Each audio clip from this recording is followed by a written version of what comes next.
ఉమ్మడి నిజామాబాద్ జిల్లాలోని మున్సిపాలిటీల రిజర్వేషన్ లెక్క తేలింది. లాటరీ పద్ధతిలో డివిజన్ వార్డుల రిజర్వేషన్లు ఖరారు చేశారు. గుర్తింపు పొందిన పార్టీల ప్రతినిధులను సమక్షంలో రిజర్వేషన్ల ప్రక్రియ ప్రారంభించారు. నిజామాబాద్ నగరపాలక సంస్థతో పాటు బోధన్, ఆర్మూర్, భీమ్గల్ మున్సిపాలిటీల్లో రిజర్వేషన్లను తేల్చారు. 2011 జనాభా లెక్కల ప్రకారం ఎస్సీ ఎస్టీలకు రిజర్వ్ చేయాల్సిన స్థానాలను కేటాయించారు.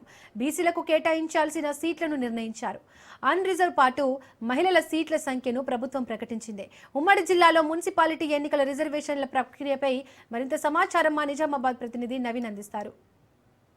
పంచాయతీ ఎన్నికలు ముగియడంతో ఇటు అధికారులు మున్సిపాలిటీ ఎన్నికలపై దృష్టి పెట్టారు. ముఖ్యంగా మున్సిపల్ ఎన్నికలను జరిగేందుకు కూడా అన్ని ఏర్పాట్లు చేపడతారు. ముఖ్యంగా ఇటు మున్సిపల్ ఎన్నికల సమీపిస్తున్న దూరంలో రిజర్వేషన్లు కూడా ఈరోజు అన్ని ఉమ్మడి నిజామాబాద్ జిల్లాలో రిజర్వేషన్ల ప్రక్రియ మొదలు పెట్టారు. రిజర్వేషన్లు ఇప్పుడే వెలువడ్డాయి. అయితే రిజర్వేషన్ల ప్రక్రియ చూసుకున్నట్లయితే ముందు ప్రధానంగా నిజామాబాద్ మున్సిపాలిటీకి జనరల్ ఉమెన్ వచ్చింది. అయితే దీంతో పాటు ఆర్మూరు జనరల్ ఉమెన్, అలాగే భీమ్గల్ జనరల్ ఉమెన్, బోధన్ అన్ రిజర్వ్డ్ కింద కూడా ఇటు లక్కీరాలో బయటకు వెలువడ్డ పరిస్థితి కనిపిస్తుంది. కామారెడ్డి జిల్లా చూసుకున్నట్లయితే కామారెడ్డి జిల్లాలో బీసీ ఉమెన్, అలాగే ఎల్లారెడ్డి మున్సిపాలిటీకి సంబంధించి అన్ రిజర్వ్డ్ కింద కూడా వెలువడిన పరిస్థితి కనిపిస్తుంది. బాన్సువాడ చూసుకున్నట్లయితే బాన్సువాడ బీసీ ఉమెన్స్ కు, అలాగే బిచ్చుకుందల బీసీ ఉమెన్స్ కు ఇటు మేయర్ పదవి సంబంధించి కూడా సీటు రిజర్వ్డ్ అయినట్లు కూడా తెలిసింది. మొత్తం మీద చూసుకున్నట్లయితే జనరల్ ఉమెన్ కింద 3, అలాగే బీసీ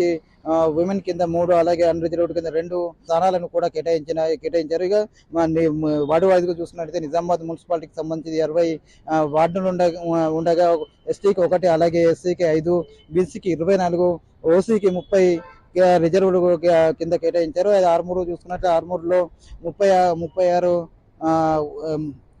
వార్డులకు గాను ఎస్టీకి 1, అలాగే ఎస్సీకి 3, బీసీకి 14, ఓసీకి 18గా రిజర్వ్డ్ అయినట్లుగా తెలుస్తుంది. దీంతో మరోవైపు భీమ్గల్ చూసుకున్నట్లయితే భీమ్గల్లో 12 వార్డులకు గాను ఎస్టీకి 1, ఎస్సీకి 2, అందులో 1 ఉమెన్ కు కేటాయించారు. అయితే బీసీ ఈ 3లో 3 జనరల్ గా ఉండగా 1 ఉమెన్స్ కు కేటాయించిన పరిస్థితి కనిపిస్తుంది. అలాగే ఓసీ చూసుకున్నట్లయితే ఓసీలో 6 కేటాయించగా అందులో 4 ఉమెన్స్ కు కేటాయించారు. అయితే బోధన్ మున్సిపాలిటీ చూసుకున్నట్లయితే బోధన్ మున్సిపాలిటీలో 38 వార్డులకు గాను ఎస్టీకి 1 కేటాయించారు. అలాగే ఎస్సీకి 3, అలాగే బీసీకి 15, ఓసీకి 19 కేటాయించారు. బాన్సువాడ మున్సిపాలిటీ చూసుకున్నట్లయితే బాన్సువాడలో 19 వార్డులు ఉండగా ఎస్టీకి 1, అలాగే ఎస్సీకి 2, అందులో 1 ఉమెన్ కు కేటాయించారు. బీసీకి 6 6 వార్డులు కేటాయించగా అందులో 3 ఉమెన్స్ కు కేటాయించారు. అలాగే ఓసీకి 10 ఉండగా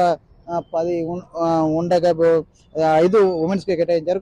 కామారెడ్డి జిల్లా చూసుకున్నట్టు కామారెడ్డి మున్సిపల్ సంబంధించి 49 వార్డులకు గాను ఎస్టీకి 1, ఎస్సీకి 4, అందులో 2 ఉమెన్స్ కేటాయించారు. బీసీకి 19 కేటాయించారు. అందులో 9 ఉమెన్స్ కు కేటాయించిన పరిస్థితి కనిపిస్తుంది. అలాగే అదర్ క్యాస్ట్ చూసుకున్నట్లయితే అదర్ క్యాస్ట్ 25 కేటాయించగా అందులో 13 ఉమెన్స్ కు కేటాయించారు. మొత్తం మీద మరోవైపు ఇటు ఎల్లారెడ్డితో పాటు బిచ్చుకుంద మున్సిపాలిటీ సంబంధించి కూడా రిజర్వేషన్లు కూడా రానున్నాయి. మొత్తం మీద చూసుకున్నట్లయితే ఇప్పుడు ఉమ్మడి జిల్లాలో సంబంధించి ఇటు నిజామాబాద్ కావచ్చు, కామారెడ్డి 2 మున్సిపాలిటీకి సంబంధించి కూడా రిజర్వేషన్లు కూడా వెలువడే పరిస్థితి మొత్తం కనిపిస్తుంది. కేవలం ఎల్లారెడ్డితో పాటు బిచ్చుకుంద మున్సిపాలిటీకి సంబంధించి కూడా రిజర్వేషన్ల ప్రక్రియ మాత్రం కొనసాగుతున్న పరిస్థితి మొత్తం ఉందని చెప్పొచ్చు.